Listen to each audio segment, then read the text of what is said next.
Tatou Tapua'i I le atua. I le mau I le nuu le tangata whai upuleanga. O le tangata wha asawa. E tuli loa ina ia e le leanga. Se ia whano o ia. Tatou te talo. Wala whai mai ma le Manuia Samoa. Lau lau te tū masi I limatu I la fio le vi inga ma le whawhatai. Le atua alo mātou te mapa ia. Ua pa ia ma mamalu o le menei ona ua whatasi mai o la fio. A fio Maia nganga pa iai. Whapa ia ina o mātou nei loto. Ina ia iate I mātou le awa ma le mingau. Mātou te Faitau langa Atua ia te oe. I le swafa manu malo o Yesu Keriso. Amene.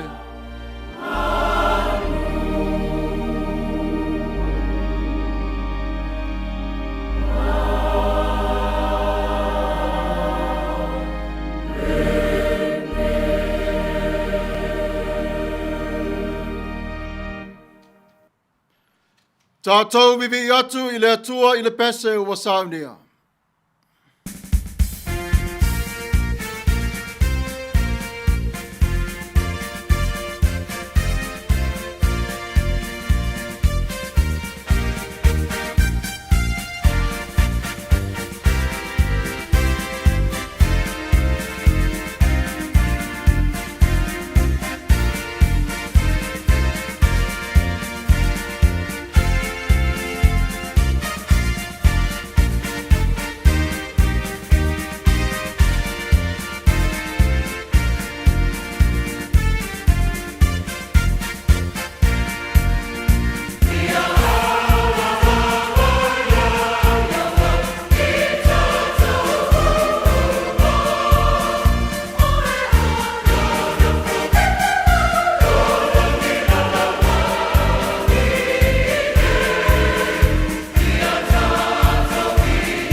Whātua tuanga wha apostolo, ngangana wha Samoa, ngangana wha Peretania.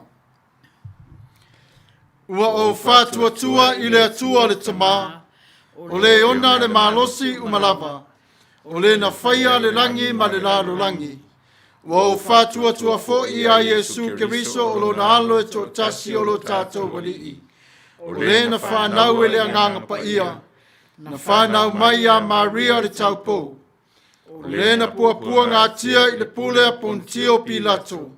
Sa wha sa tawarina, sa maliu, sa tanumia. No o ifo I se oli, o le aso tolu na to e tu mai aina ye uoti. Na fioa I le langi, o lo wanofo o ia I le tu tau matau o le atua le tama. O le ona le malosi umalava.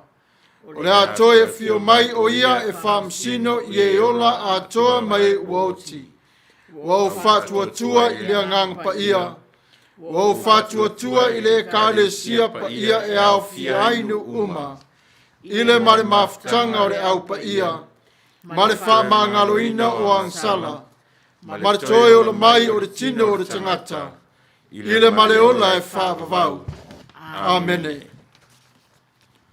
United Church of Christ, statement of faith in the form of a doxology. We believe in you, O God, eternal Spirit, God of our Savior Jesus Christ and our God, and to your deeds we testify. You call the worlds into being, create persons in your own image, and set before each one the ways of life and death. You seek in holy love to save all people from aimlessness and sin. You judge people and nations by your righteous word declared through prophets and apostles. In Jesus Christ, the man of Nazareth, our crucified and risen Savior, you have come to us and shared our common lot, conquering sin and death, and reconciling the world to yourself.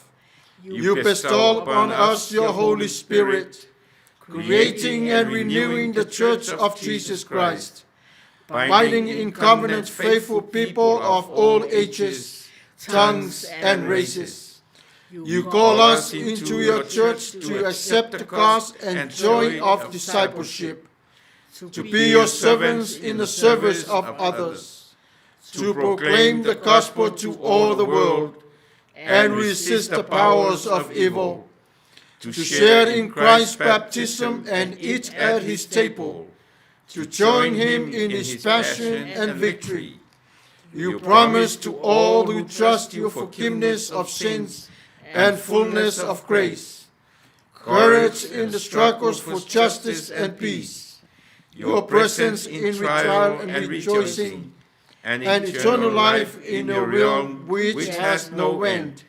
Blessing and honor, glory and power be unto you.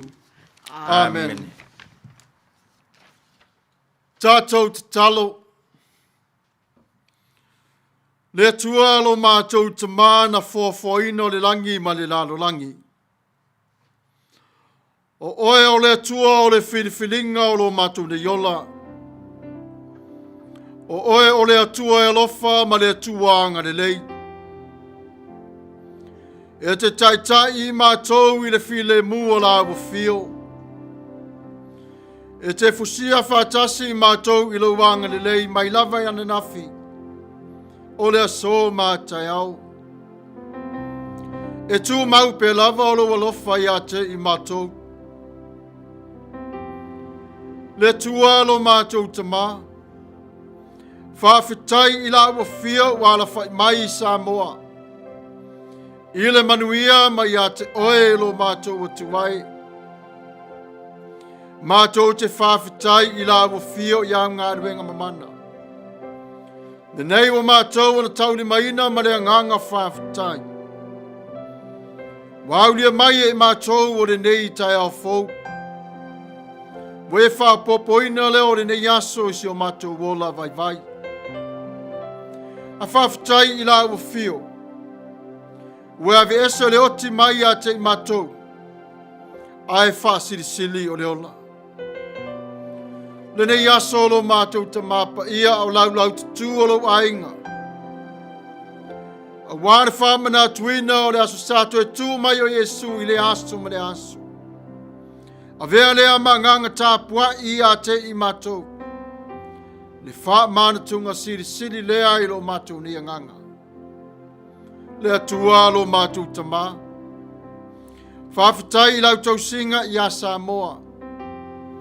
Vai a fua whae le leanga o le lau ele. Ua ai ma ona lo a inga malonu. Le ngatai lea o le sami lo mātou ta Paia. Ua ai ma ona lo nu. Malo a inga i lo walofa malo wanga ni lei. O le ea lo mātou ta Paia. O le mana vaola le mai i a te oe lo mātou ta Mātou te whawhitaia. O lo wanga alofa ma lo wanga le tele na wā. Whawhitai le o loa tāua lo e Hawaii pe lava. Whawhitai i sui o le malo Samoa. Mo le ngata le nofo a tofi le i o la fio. A o nuu ma la whanga pe o na iai o matai lo mātou ta mā. O a inga lo mātou ali ie. Whawhitai lo wanga le i a te i latou. Whamanuia i a te i latou. Ina ia manuia le pule lo mātou ta mā mai a te oe. Whalavalava i a te i latou. I le mātango fio lo wanga le lei. Ina ia moni ma whamaoni ma ato toa. Lo latou wola tiu te whamatai. E tau ave lo finangalo lo mātou ta Paia. Le lau ele ua e Hawaii lo mātou ta mā. Mo sāvalia e lau whanau. I lea i tū ma le i tū a wā o le tala le leo lo finangalo. Wha Manuia i a te i latou. Le atua lo mātou ta Paia.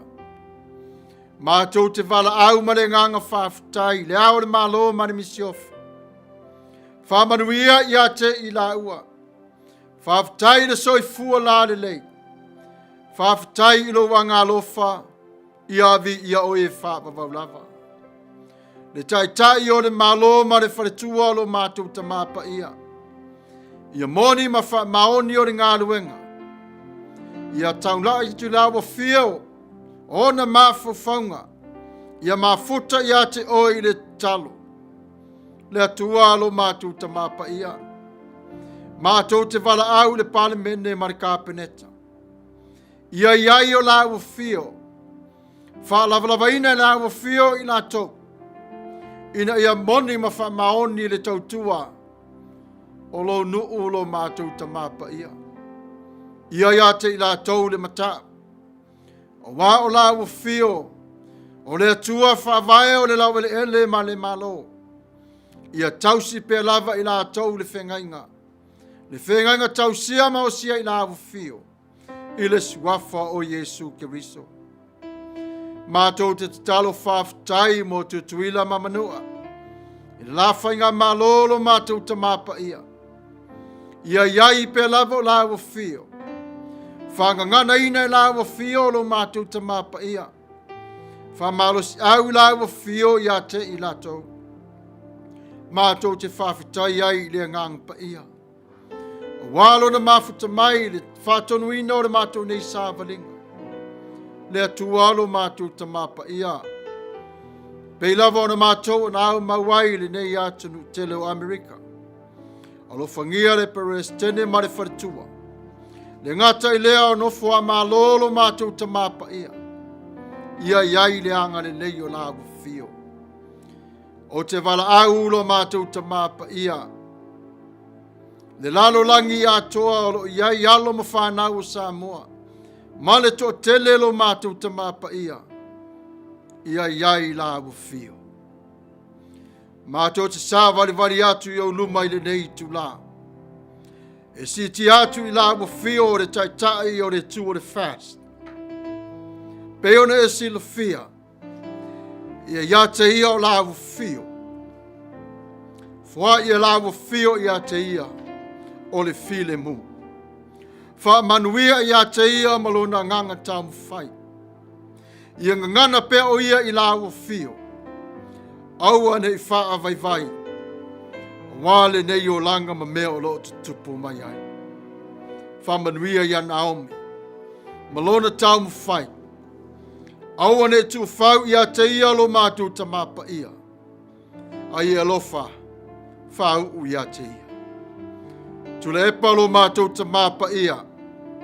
Ia iai fo i o wha manuianga o la ua fio. Pui pui ia te ia lo mātou ta mapa ia. Wha pale la ua fio. Ia maua o le file mu. Male anga tonu lo mātou ta ma i la ua fio. Ina ia sao sa moa manana whainga malanga. Au mai la ua fio o wha manuianga ia te i la ua. Fusia i la ua i le lofa ma le whaale whani. Tasi o le file mu ia te oe. Tasi o le wha tua. Le atua lo mātou ta mapa ia. Wha manuia i sui tau wā. Wha manuia i wha mas nonga lo mātou ta mapa ia. Ia i ai o la ua fio. Whai e la ua fio o le wha i unga. E tasi ai o lo nuu ia te oe lo mātou ta mā. Neli ie lo mātou wa tuai. Wha manuia i whai pule wa iai o i la tau le nei tula. Mo wha manuia ina lo lātou tau mu whai. I vaenga i lua lo mātou ta mapa ia. Pui pui marutia i la tau wha manuia. Le poto le malamalama ma le ata mai. Tā pena i la ua fio i la tau. A wasa moa mo le lumanai. Ina ia ola. Lo watanu u whaavai ia te oe. Le tua lo mātou ta mapa ia. Waisi la fio i mātou. O le whanau o le whotulanga masese. Alofangia i mātou i o mātou vai vainga. Whamangalo mai i ate i mātou. I upu matala ua mātou o na lafo ma le lemi ngao. Alofangia i mātou le vaai o mātou mata. Alofangia i mātou i le fefe i ate oilo mātou tama. O na ua whai lava i mātou mea mātou te loto iai. Ai whaangalo la ua fio. Whamangalo mai i ate i mātou. I le vā mau au nalo mātou wali ie. Le vā mana ua fio. Malo mātou wali i whaola. Male anganga pa ia. Le tualo mātou tama. Atua i matatalo lilo. I tonu o te ngata taitu tas.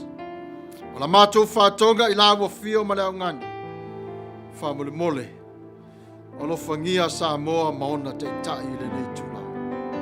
Ia maua le file mu. I le suafa o Yesu Keriso. Mātou te ole mavala aua tuai. Amen.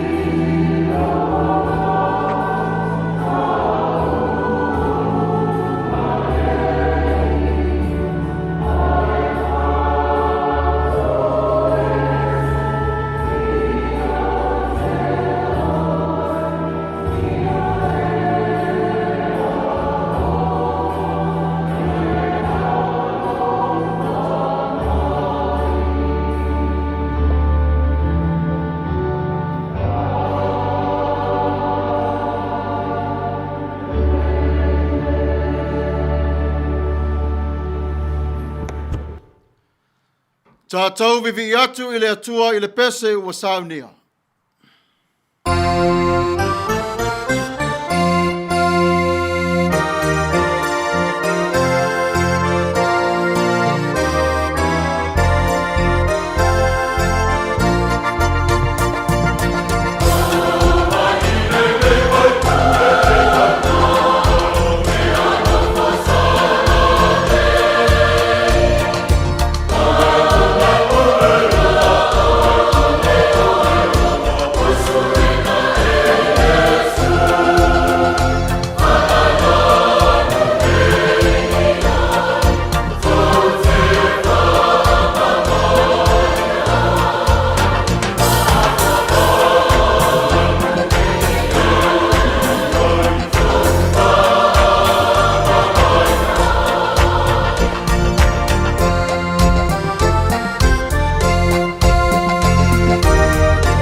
Faitau o a fionga Paia le Atua.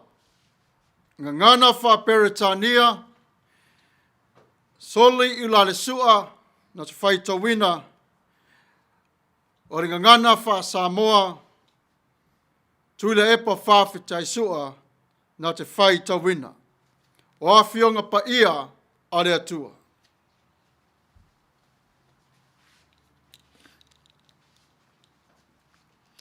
Our Bible reading for today will come to us in the New Revised Standard Version with 1 Samuel chapter 18, verses 1 to 16. 1 Samuel chapter 18, verses 1 to 16. Let us hear the word of God.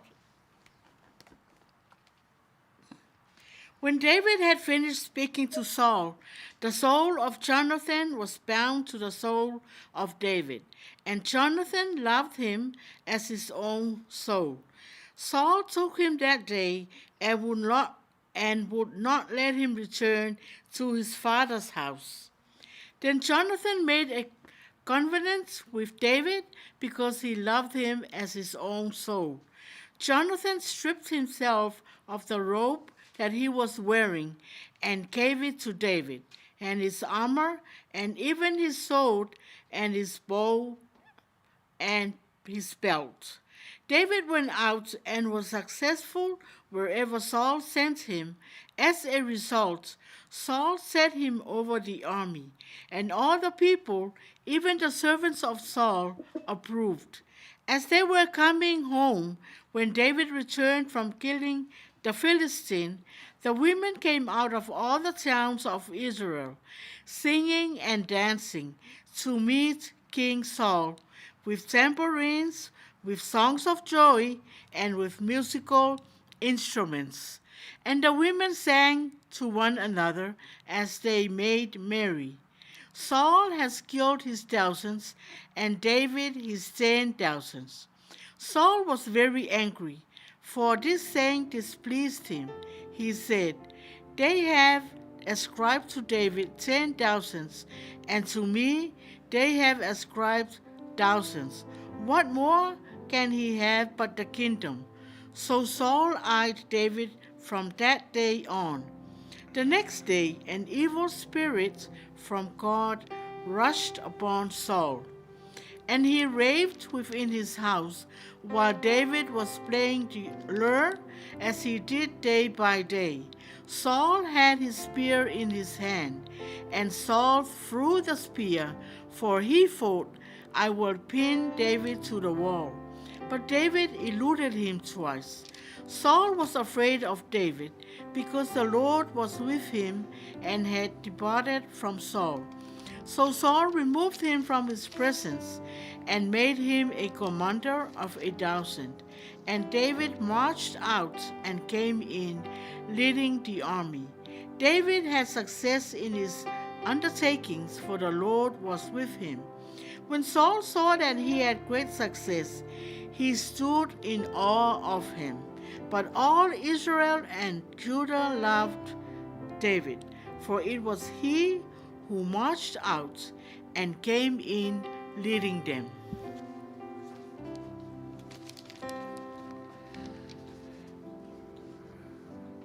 Marifenga Tuai, o Tusi mua Samuelu, o lona Matafeo puesuman valu, matar Faitau marifoi upumomua, whangata mai I le whai upuese fulu maleono. Tusi mua Samuelu mua, a o lona Matafeo puesu fulu malevalu, o te Faitauina mai le whai upumomua, e whangata mai I le whai upuese fulu maleono. Whafunga Maia, I le Faitauina o Aftionga Paia alo Tatou. Ua umatu ana upu ia Saulo. O na pi mau lea o le loto o Ionatana I le loto Tavita. Ua alofa Ionatana ia te ia, pei o na alofa o ia te ia lava. Ua ave e Saulo ia te ia le aso. Ua ia le mawhai lava ina ia toe foi I le ainga o lona tamaa. Ua osi e Ionatana le whiangainga ma Tavita. Ua alofa ia te ia, pei o nā lofa o ia i a te ia lava. Wa tō ese fo ia Ionatana lona ofu tala loana i a te ia. Wa fo i atu i a Tavita malona ofu tino. Atua malana pelu, malana aufana. Atua malona fusi. Wa aluatu Tavita i mea uma na awina ai o ia e Saulo. Wa whaautauta i la nā mio. Wa tō fia foi o ia e Saulo e pule i au. Wa fia i a te ia renu uma. Atua ma au na Saulo. Wa mai i rātou ina ua foi mai Tavita na i whasinga o le Filistia. O na watu ai lea o whawhine mai ai uma o Israelu ua pepese. Masisiva e whaafetai ai i le tupu o Saulo, ma topa ma le oli, ma apatangi tangi. Walangi whetari ai whawhine i a lātou siva. Wa whai ane, wa whasia e Saulo ana to afe. A o Tavita ana to se fulu o afe. Wa ita te le ai Saulo. Wa leanga i a te ia upu o whai ane. Wa la tutu watu i a Tavita o se fulu o afe. A o au, wa tu mai i a te au na o afe. Wa toe lava o na ave i a te ia o le malo. Na fua mai i lea la vaso o na lama o Saulo i a Tavita. Wa o i le tae au, o na o Sofia ai lea Saulo e lea nganga leanga mai lea tua. Ua perfetane ai o ia i lona fale. A o Tavita na te ia i le kitara i lona lima. Pei o na fai ai le aso ma le aso. Sa iai le tau i le lima o Saulo. Ua velo le tau e Saulo. Ua fai ane. O te fasi i a Tavita ia tulia ma le pā o le fale. A ua alo faalua Tavita i o na luma. Ua matau Saulo i a Tavita. A wasa i a te ia le lii. A ua te ama Saulo. O na awina atu ai lea o ia e Saulo. Ia ese i a te ia. Mana tōwhia o ia e whai mā lii o le to afe. Walu atu o ia mato e sau i luma o le nuu. Sa whautauta fo i Tavita i lana mia uma. Sa ia te ia fo i o le li. Wa wa ai Saulo, ua matua whautauta o ia. O na fefe ai le o ia i a te ia. A ua lolofa Israel uma a toa mai uta i a Tavita. A wā nā ruatu o ia mato e sau i o lātou luma. Whamania tele mai le atua i Faitau ina o nā whionga Paia. Nei se i o i le whaavavau lava. Amene. O le launga i le suafa manu malo o le atua o le tamā. Le atua le alo, le atua le anganga Paia. O le matua e whapea. Tavita, Ionatana, Saulo. E tu sai ma le tusi whasino aso re kāre sia e whakasā. Le nei vai aso a toa i le tau so ina o lo tā ua sa valinga. Sa uni iai i tā ua i le teu ina o le alofa. O le wha mangalo. Ma le puinga i le wha maone. O le tala i a me kala. Le tasi nei o tala ua tātou o na Faitau ina le tusi Paia. E ui lava ina whaonga ina e lona tamā. I ala le Manuia. A e sa lofa pe lava o ia ma pui i a Tavita. O nisi nei o vaenga o le tala e fatu iai o tātou mawhauwhaunga o le nei vai aso. A o nofo pe Saulo in foali.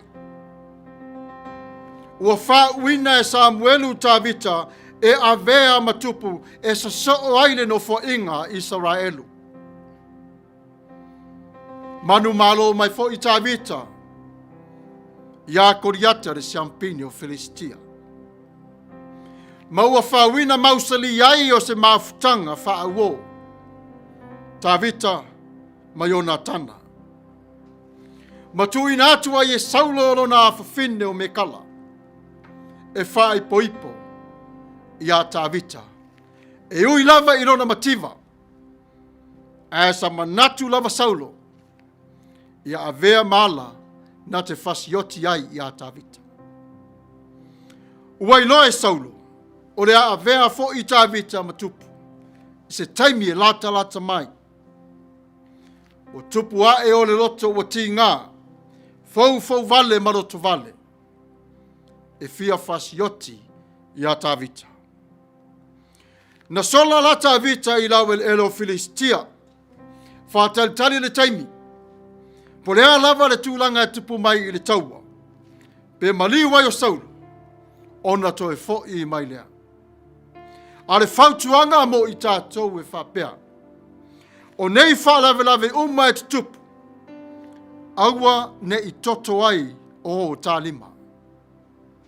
O le atua, o le whaamaoni ma le ami o tonu, na te vaai o mea e tupu i te tonu o lo tātou o langa, na te pui i lo nganga, o lo malosi, ma pui i lo tino, ina ia e maua o le alofa, wha mangalo, ma le anga le lei ma le puia. O le talisa Paia e Saulo Tavita, na li ua le i se tūlanga o le fuā, ma le iti tele. Le ai lava ma se tasi na fautuaina Saulo i le taimi. Ai sea, wa na o le ti ngā o le loto i le ita, ma le fau vale. Su e lava e Saulo se awala, e ave ese mai ai Tavita mai i le lau ele nei. Wa vea o lona loto vale, mo avea lea maanga sala i aso lava i a Saulo.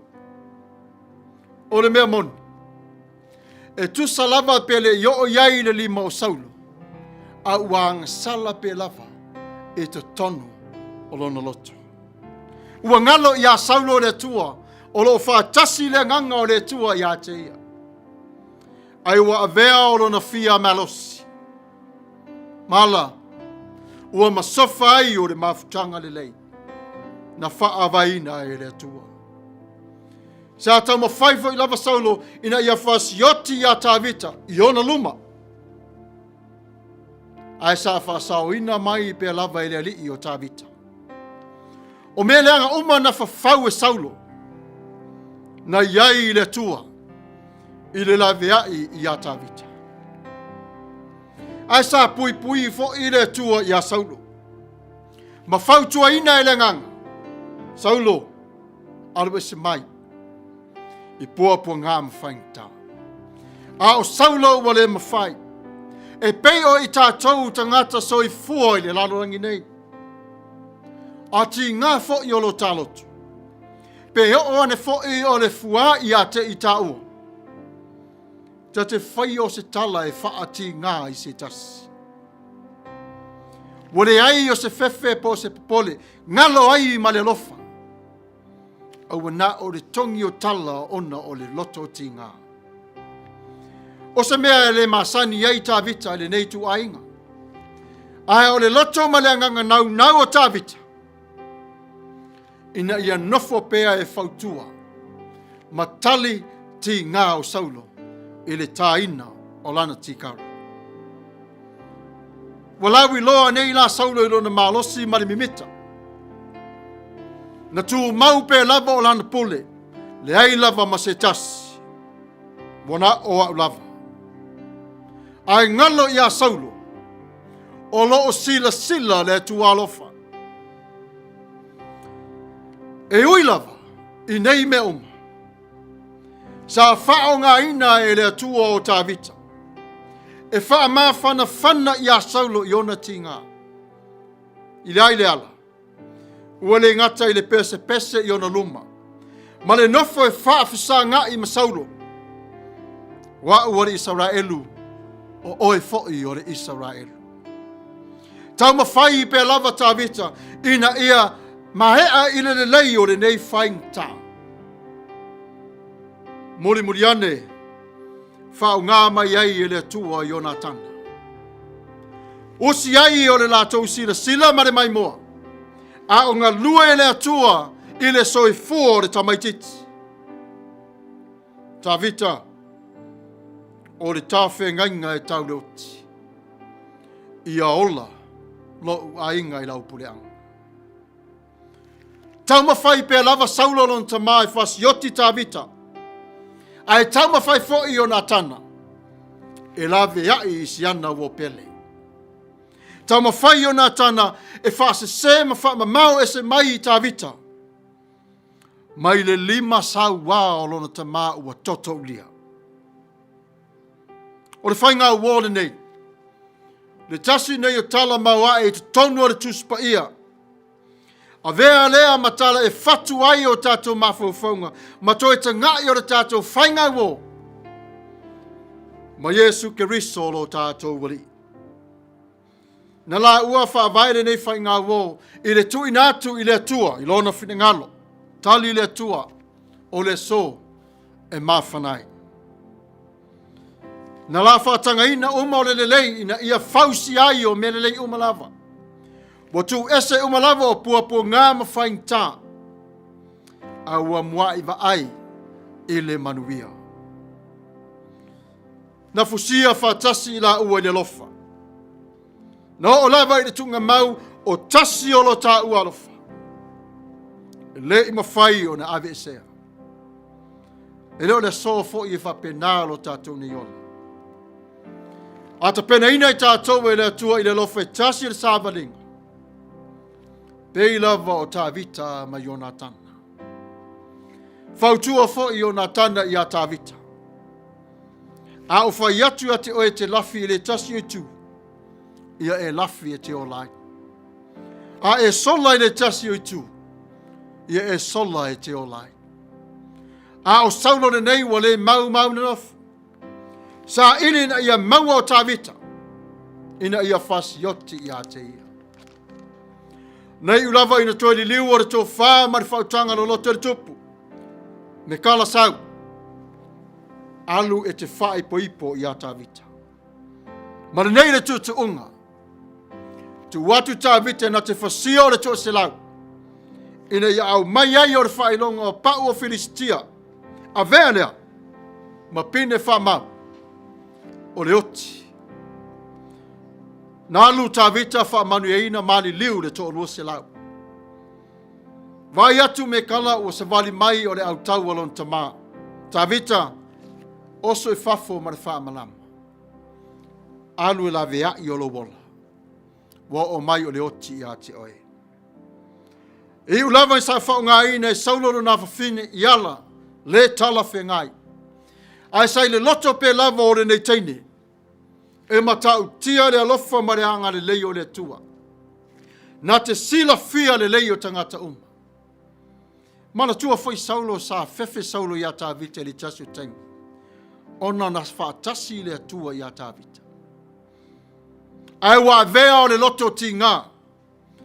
Mana wata whea uma ese ai o nei mauanga malu. A ua sau I le anga le anga.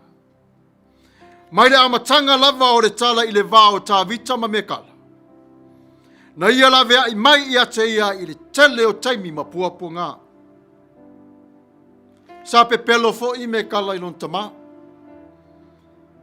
Walu Tavita ua tama whai e fasia. Ai le loa.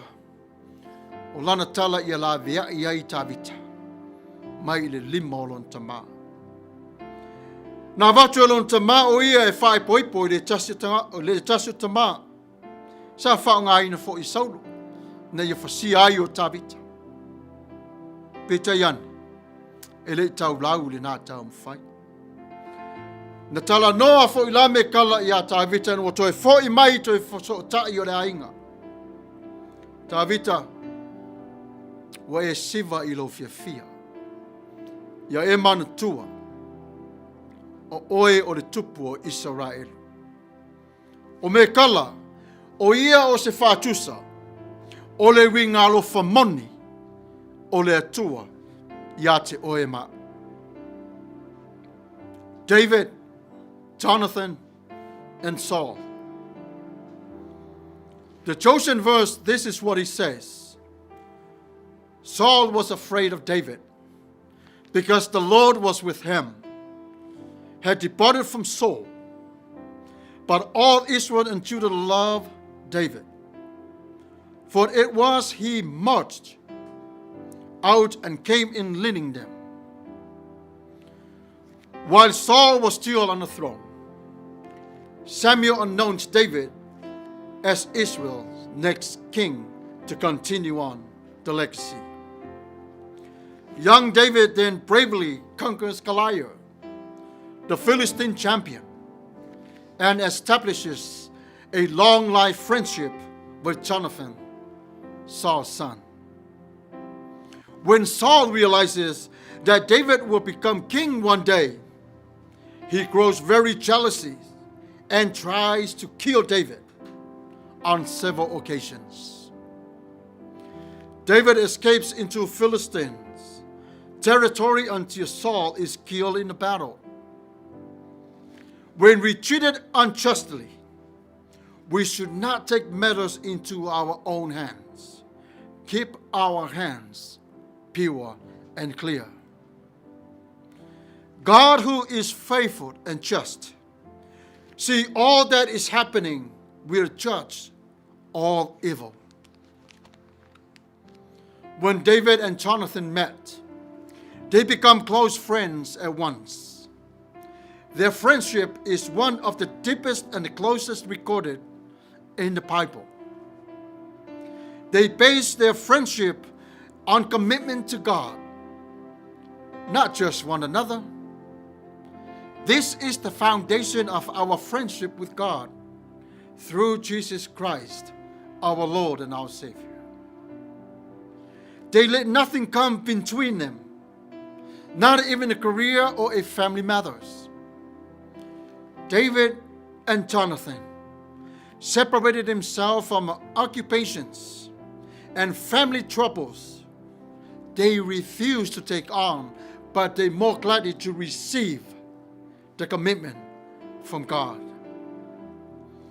They drew closer near to each other. Their friendship was tested. When your friendship with Jesus Christ is tested, worry not and fear not. He is with you. He will find a way to set you free. David and Jonathan survived throughout troubles and tests of many, many times. The Bible says, and Jonathan made covenant with David because he loved him as himself. They remained friends to the end. No matter what the outcome of this life, at the end, still as one. Jonathan chose his best friend than the seat of Israel. Saul's appreciation for David turned to jealous as began to look for David to destroy him, to kill him. See, jealousy may not seem to be a major sin, but in reality, it is one step short of murder. Jealousy starts as you resent a revival. It leads you to wishing that he or she may be removed. But God himself sees it all. Today, as we listen to the story, these stories remind us today when we look upon forgiveness, when we look upon love, when we share the grace of God. Life is not fair. Life is on your side. But we have to do the best we can as we come together to walk in one straight line with God himself. Your praise and your honor is in God's hands. Although David succeeded in most everything he tried, but Saul still wanted to kill him. David playing his Lord in front of Saul. Saul had a spear in his hand. He says, I want to pinch him and hook him up to the wall. But Jonathan was used by God to save David. Not only that, but to save his father from committing a murder in his true life. Today, as we read what the Bible is saying to us, Michal, the daughter, also participate in loving and kindness. Not only protecting David from his father, but also protecting his father from committing the sin against God. But when God sent the evil spirit upon Saul, Saul was not himself. Today is Communion Day. Yes, we can all come together. Whatever happened in the past and the last second just go by. Let it all go. Let's focus on build our relationship with Jesus through love, forgiveness, peace, and joy. The conclusions for our message is this. You have heard what is said. Love your neighbor and hate your enemy. But I tell you, love your enemies and pray for those who persecuted you, that you may be children of your Father in heaven. He causes his sun to rise on evil and the good, and sends rain on the righteous and the unrighteous. God loves whoever lives on this earth. By telling us, Jesus is saying, that's my Father's heart. It doesn't matter who they are, but love them gently. I would like to invite you to make your relationship with Christ strong more than ever. Or maybe this is the first time you will listen to this message and you have to make a choice to accept Him as Lord and Savior for your life. For all this we talk about today, all the prayers and songs, it doesn't matter if we don't have a relationship with Christ. It's the friendship that will carry on from here all the way to eternal life. See, for Ifoga, the child for family, thank you for your hard work. Continue on to lead the world by an example. Preach the gospel. Pray the Lord's Prayer. Our hope and blessings. God, you may continue on to bless your family as they move on. Pray for Fiame and pray for Tuilep. Those are ones, parents to us. Do not divide them because of a different belief. We are related in Christ Himself. May God of peace sanctify you through and through. May your whole body, soul, and spirit be kept blameless at the coming of our Lord Jesus Christ. The one who calls you is faithful, and He will do it. At this time, prepare for our Holy Communion. We understand some of our families and whoever is joining us today may not able to eat the bread and drink the wine because of illness. But God Himself understands your situation. Samuelu tunupeli, Maia le Tatou whamantung. O tofo i o awhaina o tau tino I mai mangasi, ma le whaaloa lava, Tusi le tulafon. O lo si le sila le atua I lo Lotu. Ia Manuia le Tatou Sauniatu I le whaamantung.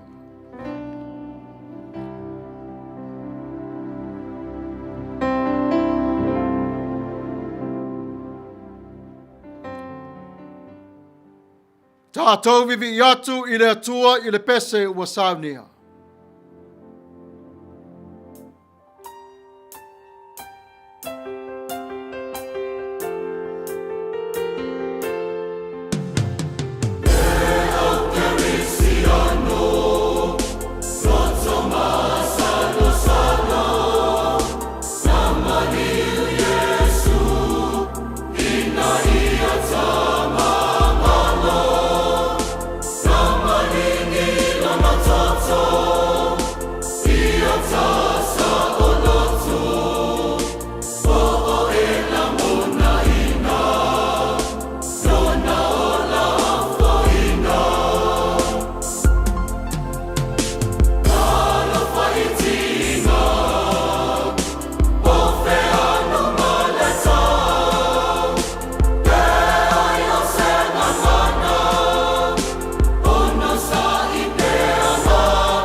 A vea ia o le nei taimi.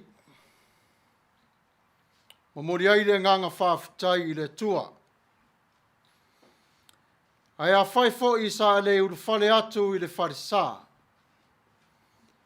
I asasu mai matala mai au. Tatou Faitau langa whaatasi i le tua ni nei wha mantunga. Ua Sauniga e na ekalesia si wafonga o le tai au fau. I le ava ma le whaaloalo. O ia te oe lava. Le nai tū o le Manuia. O ia te i mātou fo i lava. Le nei tū o le Manuia. Tatou Faitau langa whaatasi i le tua. E pei o na alofa mai i a te i tatou. O le whaamanatunga i le suafa o le tua o le tamā o le alo ma le anganga Paia. Dear friends, the Spirit of God gives lives to the world. Life that never ends. Here and now, Christ feeds the world. Plenty for all, enough for today. Come to the table of justice and joy. No one will be turned away. No neighbor in need will go wanting. Let praise go up to our God, our life, from every creature on God's good earth. Le au pele, o le anganga o le atua wa mawai tātou leola. Leola e whaavavau. Le nei lava aso lo whawhanga pe lava e Yesu. O e ua wha tua matalia o ia. Le a reto ma le waina. Ua lava matatoi lea mō tangata oma. O Maia i le lau o le file mū ma le oli oli. E talia so o se tangata. E le ai se tasi e alu ilona ainga ma le fia ai. Si tia le vi inga i le tua o ia o le ola. Ma mea o malava o lo ola i le lalo langi le lei. Nā foa e le atua. O tātou tālu sanga. O le areto ma le waina. Ua Sauniga le o ao. Tuila epa whaafitai sua. O tālu sanga le li. Le atua lo mātou tamā mamana. O le atua si tiri ese. Ae mātou te le itangwhia. Le Paia ma le mamalu o le whaatoro tino Paia ma lo toto Paia. Na whaamomomoina ma whaamaringina. O no i mātou o tangata ang sana. Au mātou ta pena e vangavangaia. Ma ai ma whaini. Le atua ia e whaamanuia. I le areto. Ma le waina. A ia e whaamangalo ia i mātou o tangata ang sana. Au mātou whaamanatu ina. Lo Mafuta ina o i mātou leola nei. Tau tino mātou tangata leanga, ma leanga sala. Ai ua e au Maia, le laulau o le toto ma leo. Tino o lau fio. Whaola ina o mātou tangata sala. I o mātou a aim whiinu ma le mautino. Ua e whaia le whaola tanga mo i mātou. Ono o Yesu lo mātou li ima le whaola ua wala awai. Amene. For I received from the Lord what I also passed on to you. On the night our Lord Jesus was betrayed, he took bread. When he had given thanks, he broke it and said, "This is my body, which is for you. Do this in remembrance of me." O au na o maua mai le li le mea na o tu inatu ia te o tō. O lea lava pō na whala te nai le li. O ia tango ai i le areto. Wa ia si tia ma whaafitai ma whaapeatu. O lo tino le nei. Ia whai lea ma wha manatunga. ia tea, ia so oma, tau te aia.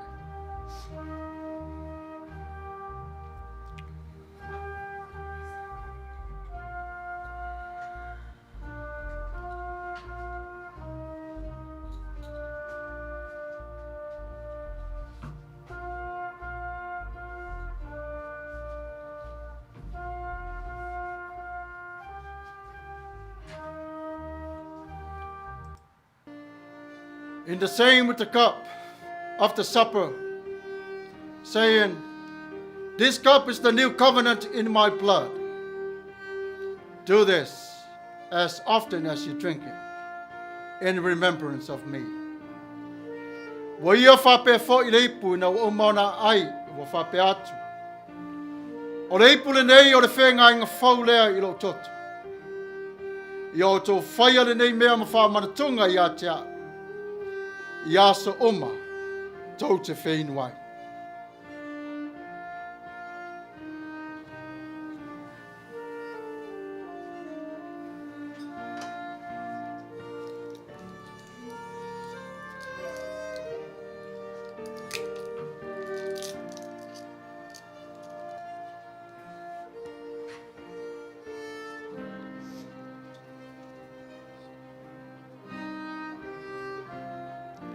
Tatou te lia whātasi i lona tino, malona toto, ia Manuia.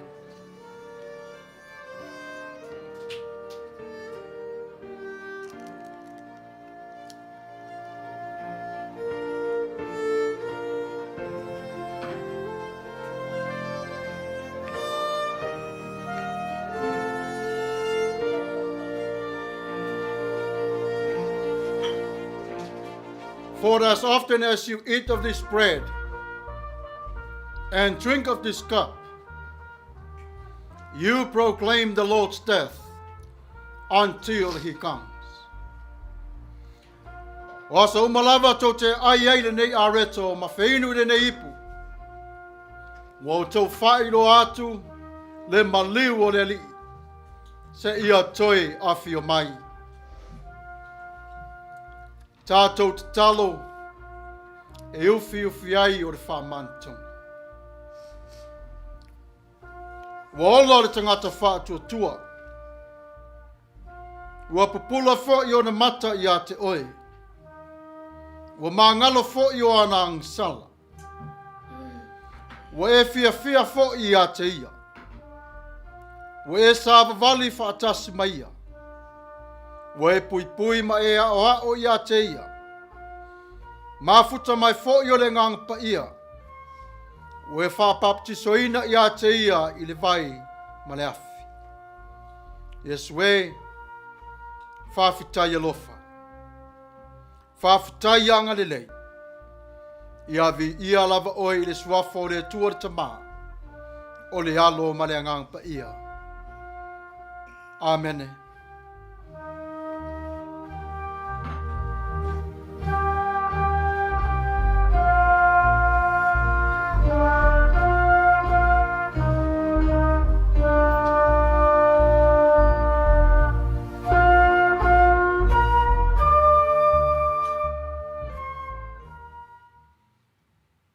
Tatou vivi atu i le atua i le pese wa Sauniga. Oh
Whaftai le tua o le ua. Tatou taunu mai le taunu unga o le tatou. Whai ngā lotu ia ma le whaamantunga o le nei sa. Mafuta mai fu inisi o i tatou ele i mawhai o na maua se awa noa e anga i atuai i malu te tasi. Ia ono nisi o whengai mga anuenga, nisi fo i o whengai ma mai o tino. E a whai o au ngā le tatou mafutanga whaane kare sia le neia sa e whai enu tātou whai tāpua inga whatasi, ma tātou whai whaamantunga whatasi. Ia, o le vi inga e fo i le atua e ovi inga uma. Ni tu aso, ia, e whai ero leo tulau e whai ma whonga tau mōri fo i o tunga li whai whi auro whai mtaita i o tātou whai ngā lotu le neia sa.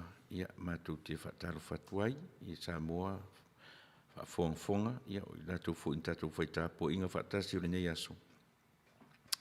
Ia e momori te leaturanga ng whaaftai. Whaaftai i Lotu wanganga e langolango mai i le tātou mafutanga wha ia e wha le Lotu, wha le kāresia, ia a vei le vi inga i lo tātou matai wā ngā ruenga sawhianga i o le nawa yaso, ia le whu uta penai ngā ruenga fōu o le wha manu mai o whi au ngā ruenga o le nawa yaso. Ia Manuia tele Lotu wanga iatu i le nawa yaso i whanau ia onga, tātou whengai ma. Io e mga ruenga, au whapea lava o na tapena le tātou watunu o Samoa. Iu ia ina ua aitau malele, e mamotu mai ma le taula. Ia e le mwhaiau na vesea le tatalo atu, mō le tātou watunu o Samoa. Ia a o tapena sa ilinga o e o le a whai mataitai. Ia tātou tatalo pea, mō le tātou watunu ina ia tupu pea le saonga le mū. Ia aua ni iai nisi o tūlanga i o no tūlai mai, io e i sa ilinga o taitai. Ia whaatu mauina pia lona file mū i o tātou tangata mo tātou atunu. Ia Manuia tele, io e ile ni aso i whi au ma ngā ruenga, whaamaru manu mai. Ia e mwhai fo i ona tu e lalo mo le atu renga ng whaaftai, i lato mwhai o na angarilei mai. Io e ngata o le nei o nanga, ia a o le aso fo i o le e anga le iai i le o whaimteta i o le tātou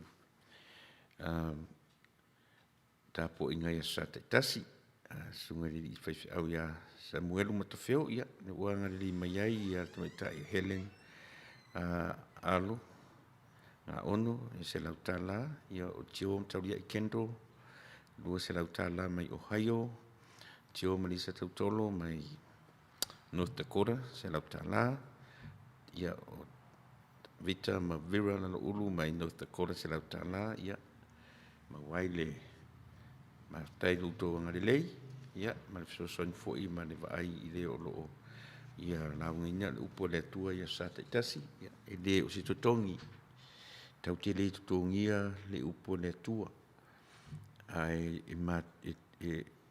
fai funto fa pe le fulfulaina me o le matum ta faioi as a receiver to acknowledge lo wanga le lei no ele o sau mata faioi la le ave ma te sau ta walanga le ai you as a giver and we are as receiver do nga wenga la le receiver to acknowledge lo walofa manuanga le lei, whaftai tele wha Manuia le atua, i vaenga uma, ia Manuia fo i le atua i le nei vai aso i whea ngai au mga ruenga. Toi fua mai Manuia. Tātou whai ui le talo. Le tuai o le ata ape o le fua manusina. Wha maru mai o awalofa. Wha Manuia ie wa foai. Wha tumu lia ilo wanga alofa ma lo wanga lelei. Mea wa wha ngā wina. Ona o lo lātou wāla lofa i a te oe. Tu mau mai pe lava oe i a te i mātou nese watu le whāwawau. Whāwawau lava. Amene.